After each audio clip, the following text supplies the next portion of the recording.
Assalamualaikum warahmatullahi wabarakatuh. Sekarang kita akan sampai ke sesi pemasaran, mmm, apa tadi namanya, pemasaran relasional. Menarik ya, pemasaran relasional. Apa itu? Mari kita lihat satu persatu. Izinkan saya untuk, sharing terlebih dahulu. Nah, moga-moga sudah kelihatan. Oke, sip. Nah, pemasaran relasional. Oke, mari kita mulai.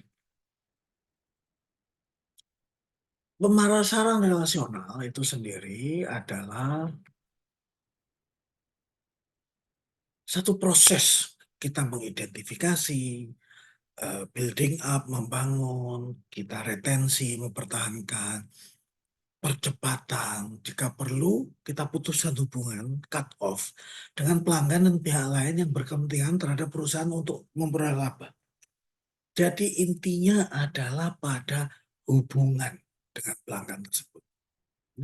Gimana caranya? Kita menggunakan kombinasi dari produk, harga, distribusi, dan pelayanan. Disebut berhasil apa? Ukuran keberhasilannya adalah kepuasan pelanggan jangka panjang, ya. Itu ada ukuran-ukurannya, ya. Salah satunya adalah indeks kepuasan pelanggan, indeks kepuasan masyarakat kalau, pengguna Anda adalah umum, ya. Ada ukuran-ukuran untuk itu. Mari kita lihat, nah bedanya antara transactional marketing sama relational marketing.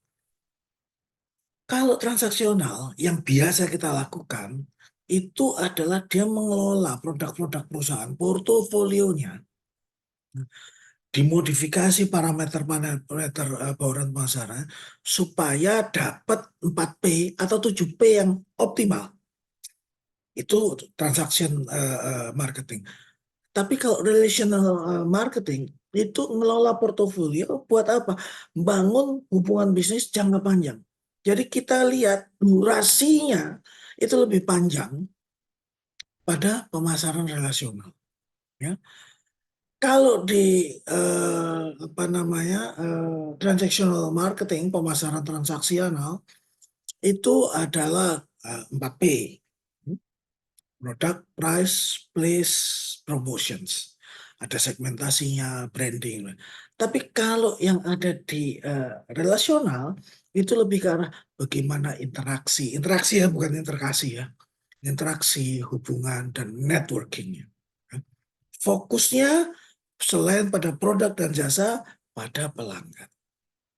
Tujuannya adalah akuisisi ditambah dengan retaining customer, pelanggan loyal. Kalau ada pelanggan yang lari, bagaimana dipulihkan pelanggan tadi supaya balik kembali. Pemasarannya, kalau transaksional itu satu arah, kalau yang relasional itu dua arah, dialog. Interaksinya yaitu tadi satu arah, kalau ini adalah dua arah, belajar, mempelajari, mengadaptasi supaya pembeli dan penjual itu sama-sama diuntungkan, tumbuh bersama. Promosinya, kalau relasional lebih ke arah personal, supaya ada keterikatan. Kalau profitnya, selain yang di transaksional, profit tersebut juga ada tambahan apa ya, customer value. Ada nilai-nilai lebih dari konsumennya. Contoh, Anda jualan ke startup banyak yang belum terkenal, dibandingkan Anda jualan pada Shopee, Tokopedia, Bukalapak. Nah, beda. Itu yang disebut sebagai customer value-nya. Oke? Sekarang tujuannya, satu, customer retentions. Semakin loyal, semakin lama, semakin menjadikan profit, ya. Loyal, setia, dan lama waktunya. Kemudian kita juga punya namanya customer lifetime value. Bahkan keberadaan customer itu memberi nilai lebih dari cuman customer kecil-kecil dijadiin satu. Kalau sudah punya yang loyal, yang sudah lama dia bersama kita, maka menggunakan, eee, dia punya referensi itu menjadi lebih mudah, sehingga kita dapetin konsumen baru itu lebih mudah. Contoh, dulu waktu saya di jualan, akses internet, sekali saya bisa jual kepada Indorama, maka perusahaan-perusahaan India yang lain itu udah gampang. Kalau ditanya, "Gimana ini produkmu, layananmu?" Kan kita belum tahu. Saya cukup ngomong itu tadi, "Oh, konsumen kami itu adalah Indorama, Bapak silakan tanya sendiri." Dia cek, oke. Kenapa? Dia sesama, India, kohesinya kuat dan masuk Indorama yang layanannya gampang sudah, ya. Itu maksudnya dari keuntungan menggunakan networking dia. Gimana cara membuatnya? Pertama, kita bikin yang bernama duit lah, finansial. Ada diskon, ada voucher. Untuk apa? Untuk pelanggan loyal, yang sering, yang besar, ya itu kita hargain. Artinya yang pertama kita mesti tahu dulu, kita bedakan dulu mana yang pelanggan biasa, mana pelanggan yang belinya sering, ratingnya bagus, reputasinya bagus. Nah itu kita lihat tuh, ya, nilai pembeliannya besar, nah itu kita lihat. Nah, maka yang berikutnya adalah bisa nggak kita buat sesuatu yang khas untuk dia, customize. Perusahaan-perusahaan bahkan orang per orang. Kalau perlu kita datangin secara pribadi, baik-baik sama orangnya, kasih kado, kunjungan ke lokasi dia, kita bikin gathering dan sebagainya. Itu adalah cara membangun relasi. Kita bikin temu pelanggan, nonton bareng atau, ada artis gitu ya, backstage with, itu adalah bagian dari membangun relasi. Mmm, ini adalah karakteristiknya. Dari cuman sekedar dapetin, pasar yang baru, segmen yang baru, target yang baru, kita ke arah apa, yang ada. Supaya lebih banyak pembelian, repeat buying. Atau apa, cross selling. Cross selling tahu nggak artinya? Dia beli satu produk kita, tapi kita bisa nawarin produk yang lain. Contoh cross selling itu apa? Supermarket. Makanya kalau di kampung saya ada namanya Naga Swalaya. Dia kalau urusan apa, setahu saya ya, umpamanya tisu. Tisunya dia murah-murah, murah hampir nggak masuk akal. Orang datang sana beli tisu, tisu tempatnya jauh di dalam. Sambil jalan dia ngeliat ada yang lain, ada yang lain, ada yang lain. Nah, dia beli yang lain, itu namanya cross selling, ya. Ternyata harga yang untuk menarik tadi diturunin, tapi supaya apa, terjadi cross selling. Dia beli yang lain dengan margin yang lebih tinggi. Ya, kenapa dia beli? Satu, karena dia sudah percaya, loyal. Yang kedua, sekalian. Kalau beli satu udah sekalian aja tambah ini. Apa? Bisa jadi karena ongkirnya gampang, proses pembeliannya gampang, ya bisa begitu. Kalau mau tender kan, daripada ada 7 barang 7 tender, sekalian aja jadi satu. Ah itu contohnya. Oke? Hmm. Tingkatnya apa? Yang pertama adalah basic marketing, cuman produknya aja. Kemudian yang kedua adalah reaktif. Dia selain jual, juga menghubungi yang beli tadi. Eee, ada ada pertanyaan nggak tentang produk kita? Ada keluhan nggak? Komentar-komentar apa? Ada review nggak? Kasih review dong. Itu adalah reaktif marketing, sudah beli dan apa. Kemudian accountable marketing. Jadi segera setelah pembelian, kalau yang reaktif itu, sebelum pembelian juga sudah deketin, telepon, apa, kasih brosur, undangan dan sebagainya. Tapi kalau accountable, begitu terjadi penjualan harus kemudian, dicek, masalah nggak produk saya? Ya, apa yang bisa diperbaiki? Bagaimana kami membuat Anda lebih puas? Yang berikutnya adalah proaktif marketing. Terus-menerus dia tanya, dikasih informasi, ada yang baru, ada improvisasi, ada apa. Jadi tidak berhenti hanya pada waktu setelah satu pembelian, tapi meskipun dia nggak beli, tapi tetap dihubungi, dikasih informasi, ditanya-tanya. Yang terakhir adalah partnership marketing. Artinya benar-benar tuh pelanggan diajak, gimana caranya supaya produk kami dan produk Anda menjadi lebih baik. Contoh, kalau Anda ngomong tentang pesawat Airbus, hmm, atau ya pesawat Airbus. Pesawat Airbus itu kan pesawatnya, mesinnya dari mana? Ya, mesinnya umpamanya Pratt and Whitney atau Rolls-Royce. Maka si Rolls-Royce tadi akan secara terus-menerus berkomunikasi, berdialog, bekerja sama supaya mesin Rolls-Royce-nya itu lebih bagus dan Airbus-nya jadi lebih bagus.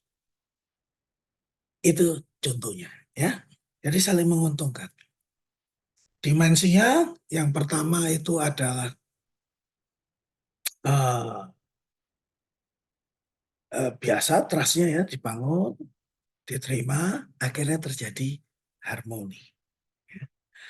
Familiarity itu artinya kedekatan gitu ya.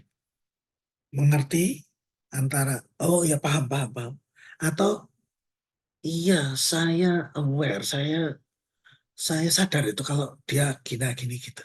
Ya. Jadi pertama aware, setelah itu dia understand. Dan yang terakhir adalah secara profesional mereka paham, mengerti apa yang kita lakukan. Oke, itu dimensinya. Prinsipnya, marketing itu adalah is like going to the moon. Gravitation. Artinya apa? Marketing itu harus terus menarik ke arah subjek. Marketing is about market creations, not market sharing. Jangan bertanding di satu pasar yang sudah penuh. Kalau bisa, ciptakan pasar baru. Ada sekian banyak segmen, ya. Orang biasa itu targeting, terus kemudian melakukan positioning. Kalau bisa segmennya itu ditambah, Anda bikin segmen baru. Sehingga apa? Anda tidak bersaing dengan orang lain. Itu namanya strategi Blue Oceans. Anda nanti bersaing hanya dengan diri Anda sendiri. Kalau Anda ada waktu, tolong Anda cari buku resensi, kursus, whatever, tentang The Blue Ocean Strategy. Bagus itu.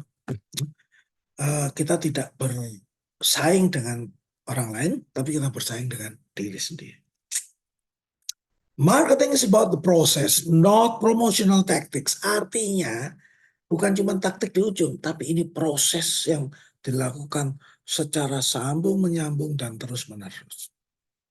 Sifatnya adalah kualitas, bukan cuma jumlah. Dan marketing harus dilakukan oleh semua orang di dalam perusahaan tersebut.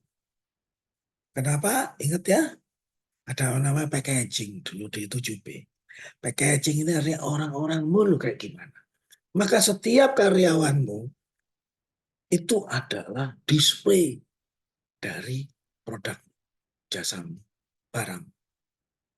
Termasuk di dalamnya dia juga sebagai marketer. Nah, gimana strateginya? Ada kita mau pakai publikasi, kita pakai iklan sponsorship, ya. Kita melakukan layanan masyarakat, CSR, ya, Corporate Social Responsibility. Kita bikin media identitas, gimmick, souvenir, supaya orang selalu ingat. Kasih tumbler, kasih bolpen, kasih kaos, yang model-model kayak gitu. Ya. Elemennya apa aja? Nomor satu yang penting adalah punya komitmen. Perusahaan komit untuk melakukan pemasaran relasional. Artinya dari atas itu memang dia mendukung relational marketing. Bukan cuma satu unit saja, enggak, tapi harus atas. Kalau bahasa GCG itu ada tone at the top. Bagaimana warnanya di atas. Kalau warnanya komit, maka ke bawahnya menjadi lebih mudah. Itu adalah modal dasar. Setelah itu tentu saja database. Dikumpulin dari mana? Dari, kejadian penjualan, proses penjualan harian, apa nama, input dari konsumen, masukan dari, situasi pasar, ya, dikumpulkan semua, nanti dianalisa. Nah, di sini nanti Anda mau ngomong yang namanya big data. Kita melakukan analisa atas data-data yang banyak tadi, mempelajarinya kita bisa menggunakan artificial intelligence, AI, oke. Baru kemudian bisa kita bikin program pemasaran relasionalnya, ya. Gimana secara sosialnya, strukturnya gimana, keuangannya seperti apa. Nah, ini adalah pertanyaan yang biasa Anda perlu tahu, apa bedanya ini? Gimana, eee eee Anda membedakannya? Bisa nggak Anda bikin, di STIK saat ini kita melaksanakan pemasaran relasional sampai tingkat mana? Nah, kasih itu argumennya. Ini untuk melatih pemikirannya. Kemudian apa yang bisa dilakukan oleh, kampus ini untuk bisa mencapai partnership marketing, ya. Ya, moga-moga itu bisa membantu pemahaman Anda. Seperti biasa, kalau ada pertanyaan, silakan tanyakan di forum e-learning. Mohon maaf atas segala ketidaknyamanan yang saya timbulkan. Wal muwaffiq ila aqwamit thoriq. Assalamualaikum warahmatullahi wabarakatuh. Sampai